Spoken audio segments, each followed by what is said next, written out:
Assembly ఎన్నికల వేళ గులాబీ పార్టీకి గుబులు పుట్టనుందా అంటే అవుననే చెప్పాలి. కీలక సమయంలో పార్టీని నేతలు వీడటం కారులో కలవరంగా మారింది. తాజాగా బీఆర్ఎస్ లో టికెట్ దక్కకపోవడంతో వరుసగా పార్టీల నేతలు బీఆర్ఎస్ కు రాజీనామాలు చేస్తున్నారు. టికెట్ ఆశించి భంగపడ్డ నేతలు ఇతర పార్టీలకు వెళ్లడంతో కారు ఖాళీ అవుతోంది. ఇక సీఎం కేసీఆర్ పోటీ చేస్తున్న గజ్వేల్, కామారెడ్డిలో తీవ్ర అసమ్మతి సెగలు రేగాయి. పార్టీలో సరైన ప్రాధాన్యత లేకపోవడం, సంక్షేమ కార్యక్రమాల్లో కౌన్సిలర్లు, సర్పంచ్లను పిలవకపోవడంతో బీఆర్ఎస్ శ్రేణులు తీవ్ర అసంతృప్తికి లోనయ్యారు. ఈ నేపథ్యంలో వారు తీసుకున్న నిర్ణయం గులాబీకి ముల్లులా మారింది.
ఇక కేసీఆర్ సొంత ఇలాకాలో సైతం ఇదే పరిస్థితి నెలకొంది.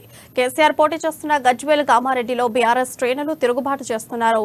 తాజాగా గజ్వేల్లో ఈటలకు సపోర్ట్ చేస్తామంటూ బీఆర్ఎస్ నేతలు స్టేట్మెంట్ ఇవ్వడంతో కేసీఆర్ కంగుతిన్నారు. కామారెడ్డిలోని ఓ ఫంక్షన్ హాల్లో నియోజకవర్గ బీఆర్ఎస్ అసంతృప్తి నేతలంతా సమావేశం నిర్వహించారు. గజ్వేల్ మాజీ మున్సిపల్ చైర్మన్ గడిపల్లి భాస్కర్, మాజీ జెడ్పీటీసీలు సింగం సత్తయ్య, సురేష్ గౌడ్, సర్పంచులు, మాజీ సర్పంచులు, మాజీ ఎంపీటీసీ కౌన్సిలర్లు హాజరయ్యారు.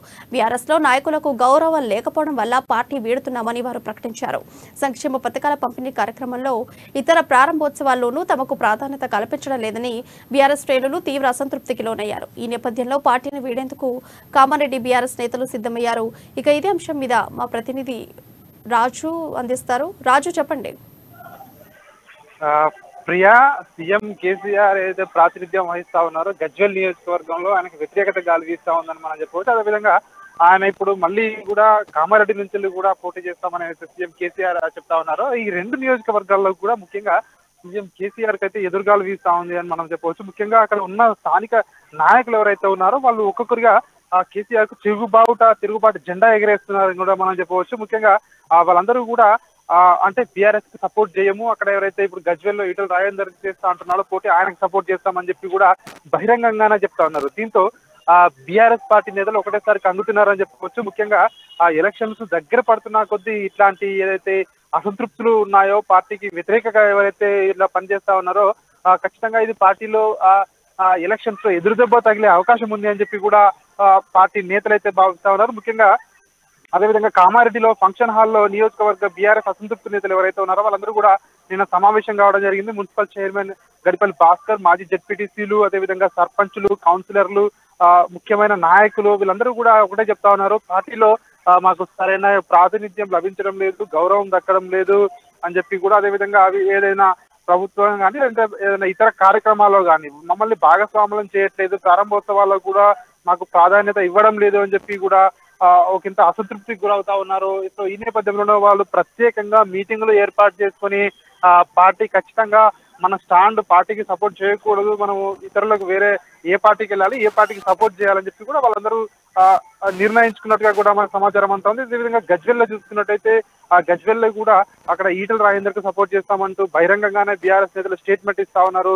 సో ఇవన్నీ కూడా చూసుకున్నట్టయితే పార్టీకి అంటే ఒకంత ఇవన్నీ నష్టాన్ని కలిగిస్తాయి. వచ్చే ఎలక్షన్స్ కూడా దగ్గర పడుతున్న కొద్దీ ఇట్లాంటి ఏవైతే ఉన్నాయో పార్టీ నేతలు అసంతృప్తులు ఎవరైతే ఉన్నారో వీళ్ళందరూ కూడా ఒక్కొక్కరుగా చేజారిపోతుండటంతో ఆ పార్టీకి పెద్ద ఎదురుదెబ్బ తగిలే అవకాశం అయితే స్పష్టంగా అయితే మనకు కనిపిస్తా ఉంది. ఇప్పటికే కొన్ని రోజులుగా ఈటల రాజేందర్ బీజేపీ నుండి గజ్వేల్ నుండి పోటీ చేస్తా అని చెప్పి కూడా ఆయన కొన్ని రోజులుగా కూడా స్టేట్మెంట్ ఇస్తా ఉన్నారు. అక్కడ దానికోసం ఆయన గ్రౌండ్ కూడా ప్రిపేర్ చేసుకుంటా ఉన్నాడు.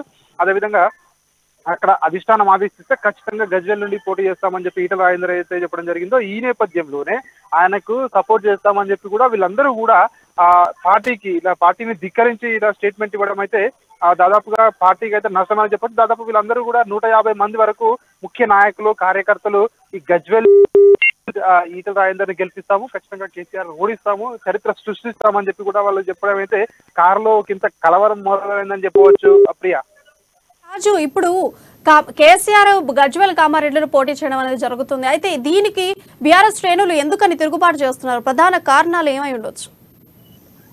ముఖ్యంగా గత కొంతకాలంగా చూసినట్టయితే సీఎం కేసీఆర్ ఎప్పుడైతే టికెట్లను ప్రకటించడం జరిగిందో ఆగస్టు 21వ తేదీన సంచలనంగా కేసీఆర్ 2 నియోజకవర్గాల్లో పోటీ చేస్తాడు, కామారెడ్డి, గజ్వేల్ అని చెప్పడంతో చాలా మంది కూడా ప్రతిపక్ష నాయకులతో సహా అందరూ కూడా విమర్శించడం జరిగింది. అంటే కేసీఆర్ కూడా ఓటమిని ముందే ఒప్పుకున్నారు, ఆయన గజ్వేల్లో గెలిచే పరిస్థితి లేదు, అందుకనే సేఫ్ సైడ్ గా కామారెడ్డిలో కూడా పోటీ చేస్తా ఉన్నారు అని చెప్పి కూడా వాళ్ళు చాలా రోజుల నుంచి కూడా విమర్శిస్తా ఉన్నారు. వాటికి బలం చేకూరే విధంగా ఇప్పుడు ప్రస్తుతం అక్కడ ఉన్న స్థానిక నాయకులు ఎవరైతే ఉన్నారో, సెకండ్ క్యాడర్ నేతలు ఎవరైతే నాయకులు ఉన్నారో వాళ్ళందరూ కూడా చెప్తా ఉన్నారు, ఖచ్చితంగా బీఆర్ఎస్ ను ఓడిస్తాం, మేము మాకు ప్రాధాన్యత ఇవ్వడం లేదు అని చెప్పి ఏదైతే చెప్పడం జరిగిందో, ఇప్పుడు గతంలోనే ఒక దగ్గర గెలిచే అవకాశం లేదని చెప్పే ఉద్దేశంతో 2వ స్థానంలో పోటీ చేస్తున్నాడు. అలాంటిది ఇప్పుడు అక్కడ స్థానిక నాయకత్వం మొత్తం పార్టీకి వ్యతిరేకంగా ఇప్పుడు ఇట్లా పనిచేస్తుండడంతో ఇంకా బీఆర్ఎస్ లో ఒక కలవరం అయితే మొదలైందని మనం చెప్పవచ్చు. ప్రియా, రాజు, ఇప్పుడు చూసుకుంటే అధికార పార్టీతో ఉంటూ ప్రతిపక్ష పార్టీలకు సపోర్ట్ చేస్తానడం ఇది అసలు మనం ఎలా చూడొచ్చు? అంటే ఇందులో 2 అంశాలు ఉంటాయి ప్రియా. ఒకటి, వాళ్ళు నేరుగా పార్టీ మారకుండా అధిష్టానాన్ని ధిక్కరిస్తే కనీసం వాళ్ళకి ఏమైనా ప్రాతినిధ్యం లభిస్తుందేమో ఖచ్చితంగా పార్టీలో కానీ, లేదంటే ఇతర కార్యక్రమాల్లో కానీ వాళ్ళకి ఇక నుండైనా ప్రాతినిధ్యం లభిస్తుంది, ఇక నుండైనా మమ్మల్ని పట్టించుకుంటారు పార్టీలో అనే ఒక అంశం కావచ్చు. లేదంటే 2వ అంశం విషయానికి వచ్చినట్టయితే పార్టీ మార్పుకు ఇప్పటికే వాళ్ళు గ్రౌండ్ ప్రిపేర్ చేస్తూ ఉన్నారు అని చెప్పి 2వ అంశం కూడా మనం భావించవచ్చు. వాళ్ళు వాళ్ళందరూ కలిసి దేనికి ప్రిపేర్ అయ్యారు అనేది మాత్రం తెలియాల్సి ఉంది. వాళ్ళు ఒకవేళ మూకుమ్మడిగా రాజీనామా చేసి కాంగ్రెస్ పార్టీలో కనుక లేదంటే బీజేపీ పార్టీలో కనుక చేరితే ఖచ్చితంగా ఇది బీఆర్ఎస్ పార్టీకి అయితే పెద్ద నష్టం అనే మనం అయితే చెప్పవచ్చు. కానీ వాళ్ళు ఏ విధమైన నిర్ణయం తీసుకుంటారు, పార్టీలో ఉండి పార్టీకి రెబల్ గా ఉండి పార్టీని ఓడిస్తారా, లేదంటే పార్టీ మారుతారా అనేది మాత్రం మనకి ఇంకా తెలియాల్సి ఉంది. ప్రస్తుతం అయితే వాళ్ళందరూ అయితే ఖచ్చితంగా పార్టీకి అయితే బీఆర్ఎస్ పార్టీకి అయితే సపోర్ట్ చేయకూడదని చెప్పి నిర్ణయం తీసుకున్నట్టుగా అయితే మనకు సమాచారం అందుతా ఉంది. ప్రియా, అయితే రాజు, ఇప్పుడు చూసుకుంటే ముఖ్యమంత్రి కేసీఆర్ 2 నియోజకవర్గాల్లో పోటీ చేయబోతున్నారు. అంటే ఆల్రెడీ ఆయన ఓటమిని ఒప్పుకొని ఆయన ముందుకు వెళ్తున్నారా, లేదంటే రెండు నియోజకవర్గాల్లో కూడా గెలుపు బావుట ఎగరేయాలని చెప్పేసి ఉద్దేశంతో ఆయన ముందుకు వెళ్తున్నారా? అసలు ఈయన 2 నియోజకవర్గాలు ఎన్నుకోవటంలో అసలు దాని వెనకాల ఉన్న ఆంతర్యం ఏమనుకోవచ్చు మనం? నేను ఇందాక చెప్పినట్లు అనూహ్యంగా సీఎం కేసీఆర్ 2 నియోజకవర్గాలు ఏదైతే పోటీ చేస్తా ఉన్నారో ప్రతిపక్షాలు అయితే డే 1 నుంచి కూడా విమర్శిస్తా ఉన్నాయి. ఎందుకంటే కేసీఆర్ గజ్వేల్లో గెలిచే పరిస్థితి లేదు, అందుకనే అక్కడ కామారెడ్డి నుంచి పోటీ చేస్తా ఉన్నారు అన్న వార్తలు కూడా వినిపిస్తా ఉన్నాయి. దీన్ని బీఆర్ఎస్ పార్టీ కూడా డిఫెండ్ చేసుకుంటా ఉంది. ముఖ్యంగా ప్రధాని నరేంద్ర మోడీ 2 నియోజకవర్గాల నుంచి పోటీ చేయలేదా, గాంధీనగర్ నుంచి, అదేవిధంగా వారణాసి నుంచి పోటీ చేయలేదా అని చెప్పి కూడా ప్రశ్నిస్తా ఉన్నారు. అదేవిధంగా రాహుల్ గాంధీ కూడా పోటీ చేయలేదా వాయనాడ్ నుంచి, ఇటు అమేధీ నుంచి, సో అని చెప్పి కూడా చెప్తా ఉన్నారు. అంటే 2 నియోజకవర్గాలు పోటీ చేయడం అనేది ఇది మొదటిసారి కాదు, జాతీయ అగ్రనేతలే పోటీ చేస్తా ఉన్నారు అని చెప్పి తిప్పికొట్టే ప్రయత్నం అయితే చేస్తా ఉన్నారు. కానీ రాష్ట్రం విషయానికి వచ్చేసరికి గత కొన్ని రోజులుగా ఎప్పుడైతే 2 స్థానాల్లో సీఎం కేసీఆర్ పోటీ చేస్తానని ప్రకటించిన రోజు నుంచి కూడా ఇక్కడ ప్రతిపక్ష నాయకులు ముఖ్యంగా కాంగ్రెస్ పార్టీ అయితే తీవ్రంగా విమర్శిస్తా ఉంది. ఎందుకంటే బీఆర్ఎస్ పార్టీ ప్రస్తుతం గెలిచే పరిస్థితిలో లేదు కాబట్టి సీఎం కేసీఆర్ 2 స్థానాల్లో పోటీ చేస్తా ఉన్నారు. కానీ మేము 2 స్థానాల్లో కూడా సీఎం కేసీఆర్ ను ఓడిస్తామని చెప్పి కూడా కాంగ్రెస్ నేతలు అయితే బాహాటంగానే చెప్తా ఉన్నారు. కానీ ఈ నేపథ్యంలోనే అది అలాగా ఉంటాయి. ఈ నేపథ్యంలోనే ఇప్పుడు సొంత పార్టీ నేతలే ఇట్లా ప్రత్యేకంగా మీటింగ్లు ఏర్పాటు చేసుకుని అసంతృప్తులందరూ కూడా ఒక దగ్గర మీటింగ్ ఏర్పాటు చేసుకుని మాకు సరైన ప్రాధాన్యత పార్టీలో దక్కడం లేదు, ఈ నేపథ్యంలోనే మేము ఖచ్చితంగా సీఎం కేసీఆర్ ను ఓడిస్తామని చెప్పి అయితే సొంత పార్టీ నేతలే చెప్తా ఉన్నారు. ఇది ఖచ్చితంగా పార్టీకి మాత్రము ఒక పెద్ద దెబ్బ కొట్టే అవకాశం అయితే ఉంది. ఇంకోటి ఏంటంటే ఎన్నికలు కూడా దగ్గరకు వస్తున్న నేపథ్యంలో ఇట్లాంటి ఏదైతే స్టేట్మెంట్స్ ఉన్నాయో, ఇట్లాంటి పరిణామాలు ఏవైతే ఉన్నాయో ఇతర నేతలను కూడా ఆలోచింపజేసే పరిస్థితి అయితే ఖచ్చితంగా మనకైతే కనిపిస్తా ఉంది. ప్రియా, రాజు, ఇప్పుడు మనం చూసుకుంటే ముఖ్యమంత్రి కేసీఆర్ మీద ఈటల గెలిచే ఛాన్సెస్ ఉన్నాయని మనం అనుకోవచ్చు. ఎందుకంటే బీఆర్ఎస్ పార్టీ అధికార పార్టీలో ఉండేటువంటి నేతలే ఈటలకు సపోర్ట్ చేస్తున్నారు. మరి ఇలాంటి సమయంలో ఈటల గెలుస్తారు అని మనం అనుకోవచ్చు. ఈటల రాజేందర్ విషయానికి వచ్చినట్టే ఈటల రాజేందర్ బీఆర్ఎస్ పార్టీలో ఉన్నప్పుడు ఆయన నెంబర్ 2 గా ఉన్నారు. ఫస్ట్ కేసీఆర్, తర్వాత నెంబర్ 2 గా ఈటల రాజేందర్ ఉన్నాడు. ముఖ్యంగా ఆయన అనూహ్య పరిణామాలతో పార్టీ నుంచి బయటికి వెళ్ళిన తర్వాత ఉప ఎన్నికలో హుజూరాబాద్ లో గెలవడం జరిగింది. హుజూరాబాద్ లో దాదాపు ప్రభుత్వం మొత్తం అక్కడ పనిచేయడం జరిగింది. తన అధికారులను, అదేవిధంగా ఎమ్మెల్యేలను, మంత్రులను ప్రతి ఒక్కరు కూడా మోహరించి పని చేసినా కూడా, కొన్ని వందల వేల కోట్లు ఖర్చు పెట్టినా కూడా ఈవెన్ దళిత బంధు ప్రోగ్రామ్ అక్కడే స్టార్ట్ చేశారు. అయినప్పటికీ కూడా ఈటల రాజేందర్ పార్టీ భారీ మెజారిటీతో గెలుపొందడం జరిగింది. అంటే ఈటల రాజేందర్ కే సీఎం కేసీఆర్ ని ఎదుర్కోవాలంటే ఈటల రాజేందర్ కే సమర్థుడు, ఆయనతోటే అవుద్ది అని చెప్పి కూడా ప్రజల్లో ఒక నమ్మకం అయితే కలిగింది. సో అది ఇప్పుడు అది ఓడించే స్థాయిలో ఉంటుందా, అదేవిధంగా ప్రజా వ్యతిరేకత ఏదైతే ఉందో అది సీఎం కేసీఆర్ ను ఓడించేంత ఉంటుందా, లేదంటే అంత బలం, అదేవిధంగా ఆయనే హుజురాబాద్ నియోజకవర్గానికి సంబంధించిన వ్యక్తి ఈటల రాజేందర్. సో ఇక్కడ గజ్వేల్లో ఎంత మేరకు ప్రభావం చూపగలడు, ఖచ్చితంగా సీఎం కేసీఆర్ ను ఓడిస్తారా అనేది మాత్రము సో ఎన్నికల వరకు అయితే మనం అయితే వెయిట్ చేయాల్సింది ప్రియా. ఇప్పుడు మనం చూసుకుంటే ఓవైపు బీజేపీ ఇంకా అభ్యర్థుల లిస్టు మాత్రం అసలు ఖరారు చేయనట్టే తెలుస్తుంది. అసలు ఎప్పుడు ఇస్తారు అంటే రత్తనడకన నడుస్తుంది. ఇంకో దిక్కేమో ఇటు చూసుకుంటేనేమో డైరెక్ట్ నేరుగా ముఖ్యమంత్రి కేసీఆర్ మీదనే పోటీ చేసేటువంటి అవకాశాలు కనిపిస్తున్నాయి అన్నట్టుగా మనకు నడుస్తుంది. అంటే దీన్ని మనం ఎలా చూడొచ్చు? ఇంతవరకు అభ్యర్థుల లిస్టునే ఖరారు చేయనటువంటి బీజేపీ నేరుగా ముఖ్యమంత్రి మీదనే పోటీ చేసి ఓడించాలనే నెపంతో ఉంది అని మనం అనుకోవచ్చా? బీజేపీ నేతలు అభ్యర్థులను ఇంకా ఖరారు చేయలేదు. వాళ్ళు ఒకటే చెప్తా ఉన్నారు బీజేపీ నేతలు, మేము ఖచ్చితంగా ఎలక్షన్స్ నామినేషన్స్ వరకు ఖచ్చితంగా మేము అభ్యర్థులను ప్రకటిస్తాము, దానికి ఎందుకు తొందర, ఇతర పార్టీలు ప్రకటించాయని చెప్పి మేము ఆదరాబాదరగా ప్రకటించలేం కదా అని చెప్పి వాళ్ళ వర్షన్ అయితే చెప్తా ఉన్నారు బీజేపీ నేతలు.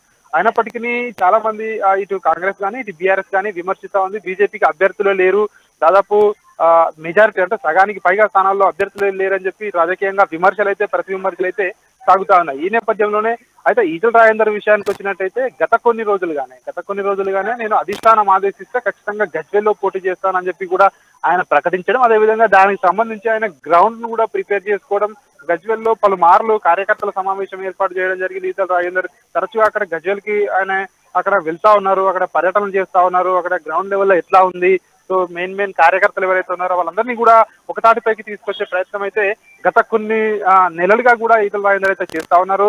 సో మరి ఇప్పుడు చూడాలి, ఒకవేళ బీజేపీ అధిష్టానం కనుక ఈటల రాజేందర్ ని ఇక్కడ నుండి బరిలోకి దింపితే, గజ్వేల్ నుండి బరిలోకి దింపితే, సో ఖచ్చితంగా ఆయన మాత్రం పోటీ చేసే అవకాశం అయితే కనిపిస్తా ఉంది. కానీ సో పోటీ చేస్తే సో ద్విముఖ పోటీ ఉంటుందా లేదంటే త్రిముఖ పోటీ ఉంటుందా, ఇటు కాంగ్రెస్ కూడా ఖచ్చితంగా కేసీఆర్ ను ఓడిస్తామని చెప్పి కూడా గజ్వేల్లో అంటా ఉన్నారు. అంటే త్రిముఖ పోటీ ఉంటుందా, ఎట్లా ఉంటుంది అనేది మాత్రము సో ఆసక్తిగా మారే అవకాశం అయితే కనిపిస్తా ఉంది. ఏది ఏమైనప్పటికీ సొంత పార్టీ నేతలే, సొంత బీఆర్ఎస్ పార్టీ నేతలే సీఎం కేసీఆర్ ఏదైతే 2 నియోజకవర్గాల నుంచి పోటీ చేస్తా అంటున్నారో, కామారెడ్డి ఇటు గజ్వేల్, ఈ 2 నియోజకవర్గాల్లో కూడా ఉన్న స్థానిక ఎవరైతే లోకల్ నాయకులు ఉన్నారో సో వాళ్ళందరూ కూడా సో ఇట్లా పార్టీకి వ్యతిరేకంగా మాట్లాడారు. ముఖ్యంగా వాళ్ళే చెప్తా ఉన్నారు, మేము ఖచ్చితంగా కేసీఆర్ ను ఓడిస్తామని అయితే వీళ్ళు ప్రకటనలు చేస్తా ఉన్నారు. ఇవైతే పార్టీకి అయితే నష్టాన్ని చేకూర్చే అవకాశం ఉంది. మరి దీన్ని ఏ విధంగా అధిష్టానం చూసుకుంటుంది, వాళ్ళపై మన క్రమశిక్షణ చర్యలు తీసుకుంటారా లేదంటే తిద్దుబాటు చర్యలు చేపడతారా, వాళ్ళకి ఏమైనా హామీ ఇస్తారా, సో వాళ్ళు చెప్తున్నట్టుగా ఇకనైనా వాళ్ళకి ప్రాధాన్యత ఇస్తారా లేదంటే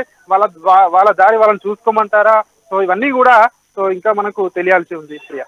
అయితే రాజు, మనం చూసుకుంటే రాజకీయ నేతలు మాటలు చెప్పడం చాలా సహజం, కానీ చేతలలో చేయడం అతి తక్కువ అనేటువంటి విషయం అందరికీ తెలుస్తుంది. అయితే ఇప్పుడు చూసుకుంటే నిజంగా కేసీఆర్ మీద ఈటల రాజేందర్ పోటీ చేయబోతున్నారా లేదంటే బీఆర్ఎస్ పార్టీని ఒకసారి భయభ్రాంతులకు గురి చేయడానికి ఇలాంటి ఒక వ్యూహమా ఇది అని మనం ఎలా చూడొచ్చు మనం దీన్ని?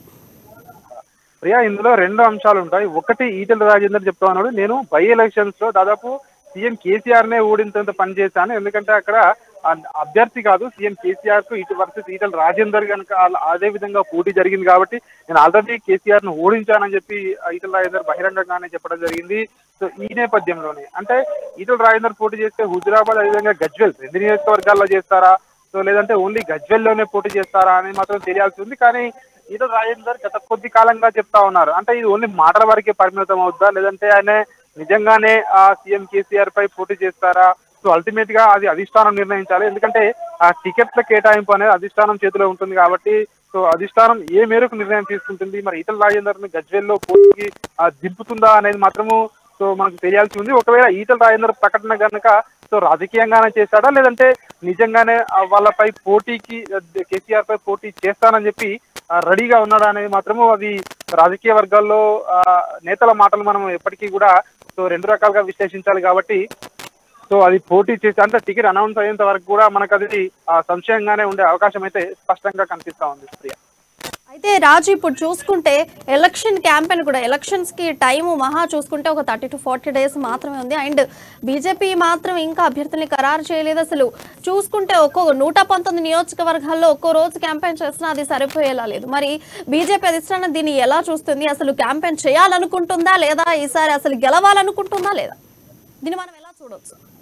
బీజేపీ విషయానికి వచ్చినట్టయితే ప్రస్తుతం వాళ్ళు ఒకటే చెప్తా ఉన్నారు, మా ముఖ్య నాయకులు జాతీయ నాయకులు నరేంద్ర మోడీ కావచ్చు, అమిత్ షా కావచ్చు, జేపీ నడ్డా కావచ్చు, ఇతర మంత్రులు కావచ్చు, వీళ్ళందరూ కూడా ఖచ్చితంగా వాళ్ళ పర్యటనలు ఉంటాయి, వాళ్ళ బహిరంగ సభలు ఉంటాయని చెప్పి వాళ్ళు పైకి చెప్తా ఉన్నప్పటికీ ఇప్పటికి బీఆర్ఎస్ పార్టీ విషయానికి వస్తే వీళ్ళు ఆల్రెడీ ఇప్పటికే టికెట్లు కేటాయించి బీఫామ్లు కూడా దాదాపు ఇచ్చేసి ప్రచారం షురూ చేశారు. ఇటు మరోవైపు కాంగ్రెస్ చూసుకున్నట్టయితే మొదటి విడత లిస్టు ఇప్పటికే రిలీజ్ చేయడం జరిగింది. రెండవ విడత లిస్టు రేపో మాపో రిలీజ్ చేసే అవకాశం కూడా కనిపిస్తా ఉంది. కానీ బీజేపీ మాత్రం ఒక విచిత్రమైన పరిస్థితి నెలకొని ఉంది. వాళ్ళు ఇంకా కూడా షార్ట్ లిస్ట్ చేసే పనిలో ఉన్నారని చెప్తా ఉన్నారు. అది కూడా మొదటి విడత లిస్టు దాదాపు 40 మందితో ఉండే అవకాశం ఉంది అని చెప్పి కూడా బీజేపీ నేతల నుంచి వస్తున్న లీక్లు అయితే వస్తా ఉన్నాయి. కానీ వాళ్ళు ఇంకా ఇప్పటి వరకు అభ్యర్థుల్ని ఖరారు చేయలేదు. అభ్యర్థులు ఖరారు చేసి వాళ్ళు ఇంకా మేనిఫెస్టో రిలీజ్ చేయాలి, ఆ తర్వాత వాళ్ళు ప్రచారానికి వెళ్ళాలి. సో ఇదంతా లేట్ అయ్యే అవకాశం అయితే స్పష్టంగా కనిపిస్తా ఉంది. గత కొద్ది రోజులుగా కాంగ్రెస్ పార్టీ అయితే విమర్శిస్తా ఉంది, బీఆర్ఎస్ పార్టీకి లబ్ధి చేకూరేందుకే బీజేపీ ఈ ఎన్నికలను సీరియస్ గా తీసుకోవడం లేదు అని చెప్పి కూడా మరోవైపు కాంగ్రెస్ పార్టీ అయితే విమర్శిస్తా ఉంది. ఈ నేపథ్యంలోనే వాళ్ళ విమర్శలకు ఇవి అవుననే సమాధానం వచ్చేలాగానే పరిణామాలు అయితే గ్రౌండ్ లో జరుగుతున్నటువంటి పరిణామాలు అయితే అదే విధంగా జరుగుతా ఉన్నాయి. ఎందుకంటే బీజేపీ నేతలు అయితే ఇప్పటికైతే ఇంకా అభ్యర్థుల ప్రకటన దగ్గర ఇంకా ఆగిపోవడం జరిగింది. ఇంకా అభ్యర్థులను కూడా ఎప్పుడు ప్రకటిస్తారు అని చెప్పి మాత్రం ఇంకా చాలా మంది వెయిట్ చేస్తా ఉన్నారు. ఇప్పటికే మరికొంతమంది విశ్లేషిస్తా ఉన్నారు, కాంగ్రెస్ పార్టీలో టికెట్లు ఫుల్ గా అనౌన్స్ చేసిన తర్వాత అక్కడ నుంచి ఎవరైతే అసంతృప్తులు బయటకు వెళ్తారో వాళ్ళ కోసం వెయిట్ చేస్తా ఉన్నారు బీజేపీ నేతలు అని చెప్పి ఒక పుకార్ అయితే బయట నడుస్తా ఉంది, ఒక ప్రచారం నడుస్తా ఉంది. సో ఆ ప్రచారం అనేది ఎంతవరకు నిజమంటే తెలియాలంటే మనం ఖచ్చితంగా వాళ్ళు కాంగ్రెస్ పార్టీ మొత్తం అంటే 119 నియోజకవర్గాలకు అభ్యర్థులను ఖరారు చేసిన తర్వాతే అది స్పష్టమయ్యే అవకాశం ఉంది. చాలా మంది ఇక్కడ టికెట్ రాకుంటే అంటే వేచి చూసే ధోరణిని అవలంబించి చివరి వరకు వెయిట్ చేసి ఆ పార్టీలోకి వెళ్దామని చూసుకుంటున్నట్టుగా కూడా కొంత అంటే వార్తలు అయితే పొలిటికల్ వర్గాల్లో నడుస్తా ఉంది. Right Raju, thank you.